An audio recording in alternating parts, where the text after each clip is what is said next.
আসসালামু আলাইকুম। আওয়ামী লীগ সরকারের দুর্নীতির বিরুদ্ধে জেহাদ ঘোষণা করা আমাদের ফেরেশতা তুল্য উপদেষ্টারা এখন নিজেরাই তাদের হিসাব বিবরণী প্রকাশ না করে বিদায় নেওয়ার চেষ্টা করছেন।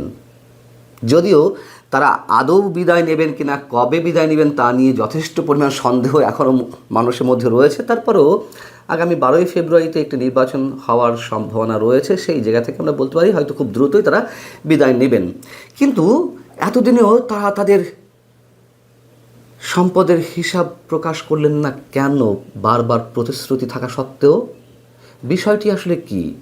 দুর্বলতা কোথায়, তাদের ভয় কোথায়? এবং আওয়ামী লীগ সরকারের এমপি মন্ত্রীরা যে পাহাড় তুল্য সম্পদ বিদেশে পাচার করেছেন তা ফিরিয়ে আনা হবে এমন হুঁশিয়ারি আমরা তো সারা বছর ধরে দেখেছি, শুনেছি। 1 টাকাও তো ফেরত আনতে পারেননি, শুধু গলাবাজি, চাপাবাজি। তাই বলে আমি বলছি না যে আওয়ামী লীগ সরকারের সময় কোনো ধরনের দুর্নীতি ঘটনা ঘটেনি। অবশ্যই অস্বাভাবিক পরিমাণ দুর্নীতি আওয়ামী লীগের 15.5 বছর সরকারের সময় হয়েছে, একথা অনস্বীকার্য। অথচ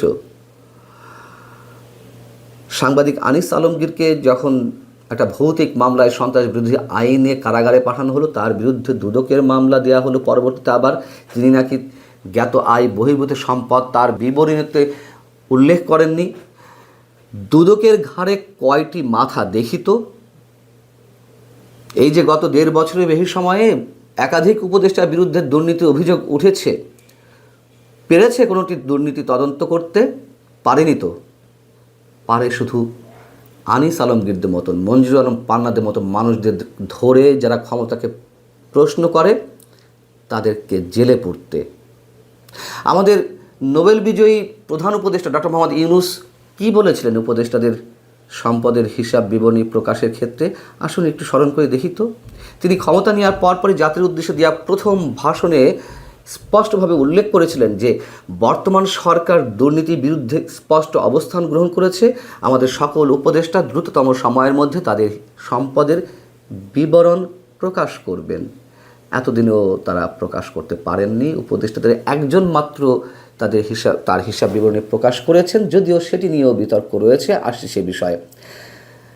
তো আমরা দেখেছি যে এই গত 1.5 বছরে আওয়ামী লীগের সবাই শয়তান প্রকৃতির, সবাই দুর্নীতিবাজ, চোর, ডাকাত, বাটপার, আর ইনারা সব ফেরেশতা তুল্য।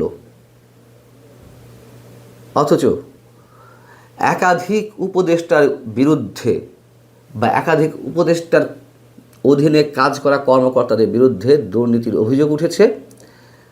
আশ্বাস দেওয়া হয়েছে সেগুলোর তদন্ত করার, কিন্তু যেহেতু কোনো ধরনের কোনো বিবরণী আমাদের সামনে প্রকাশ পায়নি অথবা দুর্নীতির বিরুদ্ধে তদন্ত তেমনভাবে সংগঠিত হয়নি, তাই তাদেরকে নিয়ে যথেষ্ট সন্দেহ করার অবকাশ রয়েছে। আওয়ামী লীগের সবাই তো চোর, ডাকাত, বাটপার, সব মেনে নিলাম, কিন্তু এই উপদেষ্টারা পদত্যাগের পর যে অভিযোগগুলো তাদের বিরুদ্ধে ওঠার সম্ভাবনা রয়েছে, মানুষ আশঙ্কা করছে,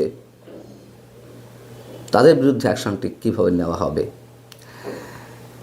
শেখ হাসিনার সরকারের টানা 15.5 বছরের শাসন আমলে যে অনিয়ম দুর্নীতির মাধ্যমে বিদেশে টাকা পাচার হয়েছে তার পরিমাণ কত এবং এর ফলে বাংলাদেশের অর্থনীতি কতটা ক্ষতিগ্রস্ত হয়েছে তা জনগণের সামনে তুলে ধরতে একটি শ্বেতপত্র প্রণয়ন কমিটি গঠন করা হয়েছিল। একটি শ্বেতপত্র প্রকাশও করা হয়েছে দুর্নীতির। সেই কমিটির প্রধান কে ছিলেন? সেন্টার ফর পলিসি ডায়ালগের সিনিয়র ফেলো, সম্মানিত ফেলো, আমাদের অন্যতম অর্থনীতিবিদ ডক্টর দেবপ্রিয় ভট্টাচার্য। তিনি এই বিষয়ে বিবিসি বাংলাকে বলছেন, উপদেষ্টাদের বিষয়ে, এরকম একটি অরাজনৈতিক সরকার যেখানে বিশিষ্ট জনেরা সরকারের ভেতরে রয়েছেন, তারা যখন জনগণের কাছের প্রতিশ্রুতি দেওয়ার পরও নিজেদের সম্পদের তথ্য প্রকাশ না করে আগামী দিনের রাজনৈতিক সরকারের জন্য একটা খারাপ উদাহরণ সৃষ্টি করলেন। আগামীর মন্ত্রী আমলাদের সম্পদের তথ্য প্রকাশ না করার একটি উছিলা তৈরির সুযোগ তৈরি করে দিয়ে গেলেন, যা আরও হতাশাজনক। টিআইবির নির্বাহী পরিচালক ডক্টর ইফতেখারুজ্জামানও বলছেন যে এটি আশাহত হওয়ার মতন একটি চরম একটি বিষয়। শুধু আশাহত, আশাবাদিতার কথা বলে তো লাভ নেই। আওয়ামী লীগ সরকারের সময় সাবেক ভূমিমন্ত্রী সাইফুজ্জামান চৌধুরী জাবেদের যে শত শত ফ্ল্যাট রয়েছে যুক্তরাজ্যে, তার শত শত কোটি টাকা, হাজার হাজার কোটি টাকার সম্পদ বিদেশে রয়েছে, সেটি প্রকাশ করেছিল। টিআইবি এখন করুক, এই উপদেষ্টাদের বিরুদ্ধে তারা ক্ষমতা থাকতে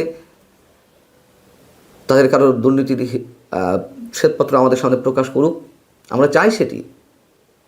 শুধু নিন্দা জানালে তো হবে না।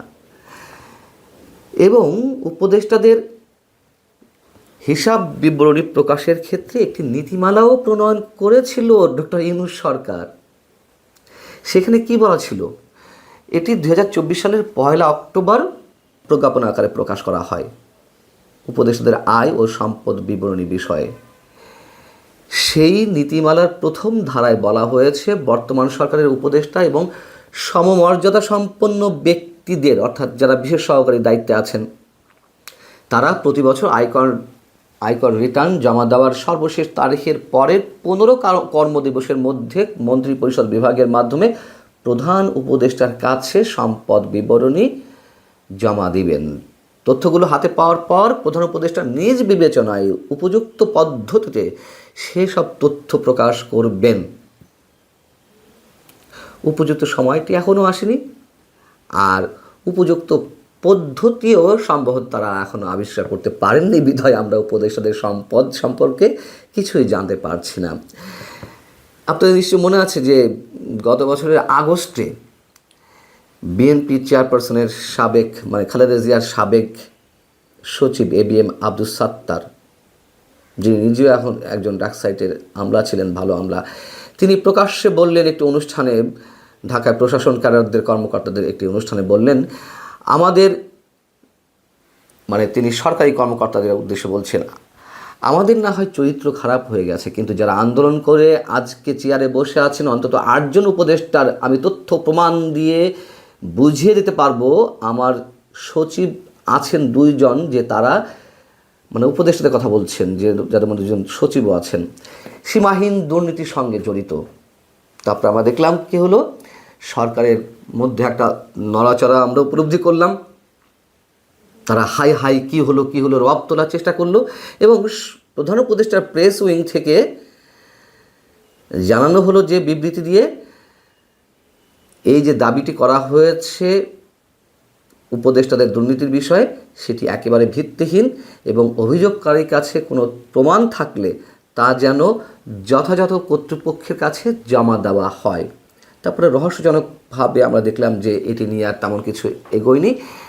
কিন্তু সরকারের নিজ উদ্যোগেই তো উচিত ছিল যে উপদেষ্টাদের সবার বিষয়ে তদন্ত করা, অন্তত তাদের হিসাব বিবরণীটা মানুষের সামনে তুলে ধরা, প্রকাশ করা, সেটিও করা হয়নি। এটিও অনেক বেশি রহস্যের।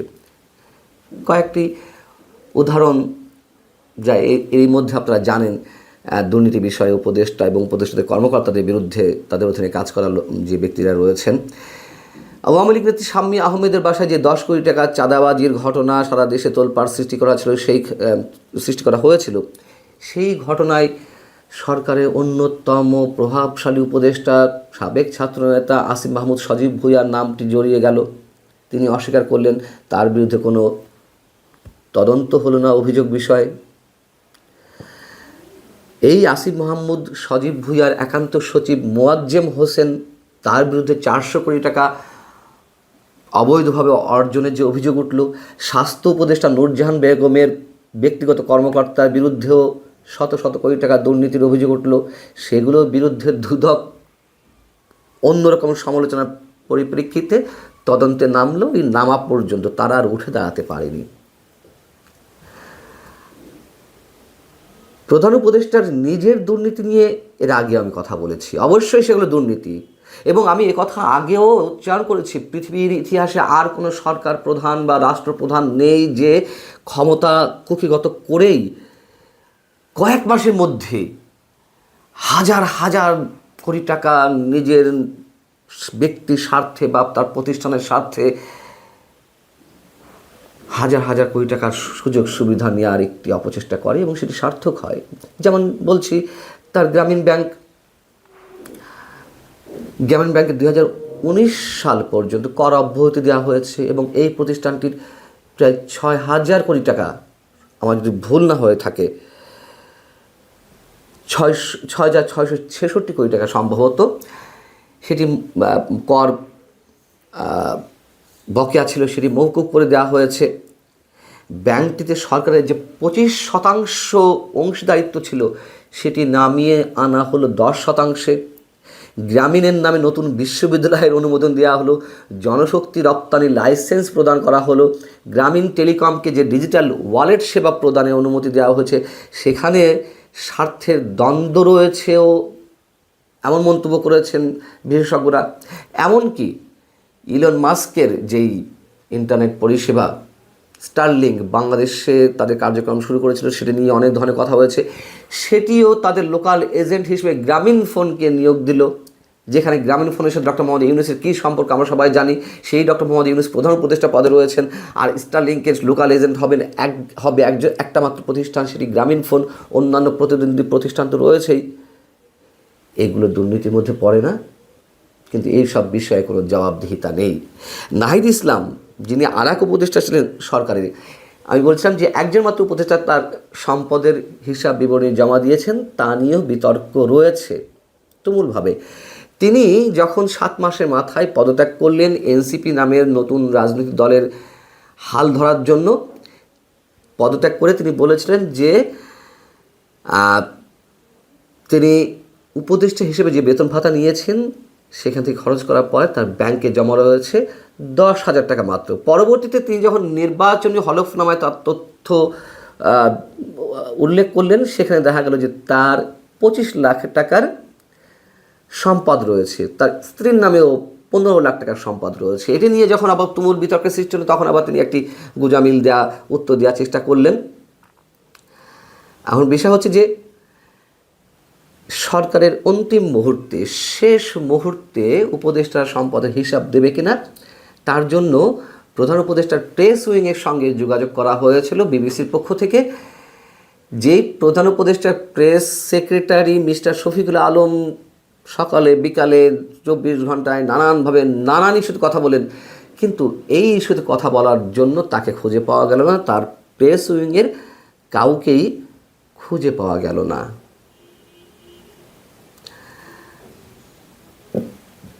আমাদের উপদেষ্টারা ফেরেশতা তুল্য, আমরা এটুকু মনে করতে চাই, কিন্তু দুর্ভাগ্য আমাদের, তাদের পদত্যাগের পর কি হবে সেটি ভেবেই অনেকেই অনেক ধরনের শঙ্কা প্রকাশ করতে পারেন বই কি। আল্লাহ হাফিজ, ভালো থাকুন সবাই।